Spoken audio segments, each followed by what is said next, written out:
Steve from Hallertau Brewery out in tropical Riverhead. Hi, my name is Peter Kearns. I'm co-founder of Living Goodness. Yeah, Peter from Living Goodness is a pretty interesting dude.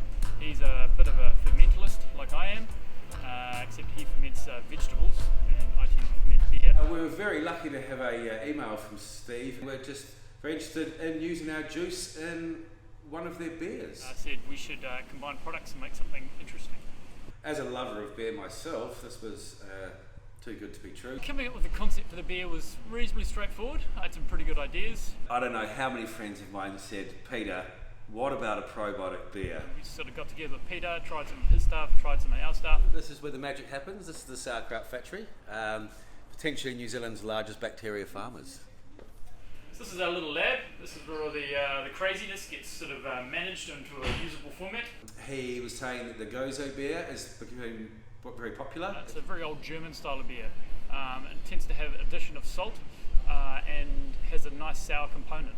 And he thought that our beetroot would be a fantastic mix with it. So teaming up with the sauerkraut juice from the beetroot and red cabbage Gose is perfect. He took 80 litres of our juice, the fermented beetroot juice, and off he went. One of our 2,000 litre fermenters, little ones, where we do the crazy, slightly more experimental stuff. So beer sat in here for a couple of weeks now, letting the flavours mature and develop.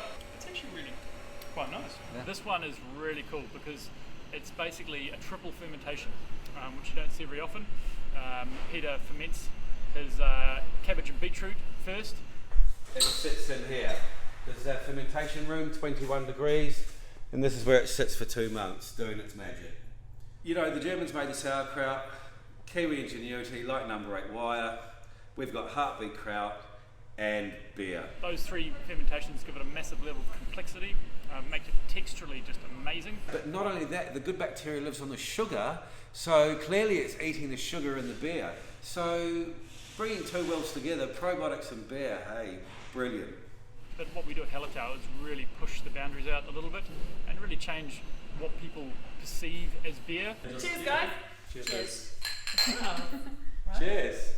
The reactions to this beer have been overwhelmingly positive. Some people do freak out a little bit. Wow. Sour. It's Guys, good. It's good. probiotic beer. I love the colour. So not only does this beer look amazing, it actually tastes pretty cool too. And I think it's the perfect sort of crossover seasonal beer coming into autumn. It's ticks all the boxes, great in the sun, great on a cooler evening, and it tastes really delicious as well. Cheers to Hallertau Breweries, Steve, David, and Living Goodness.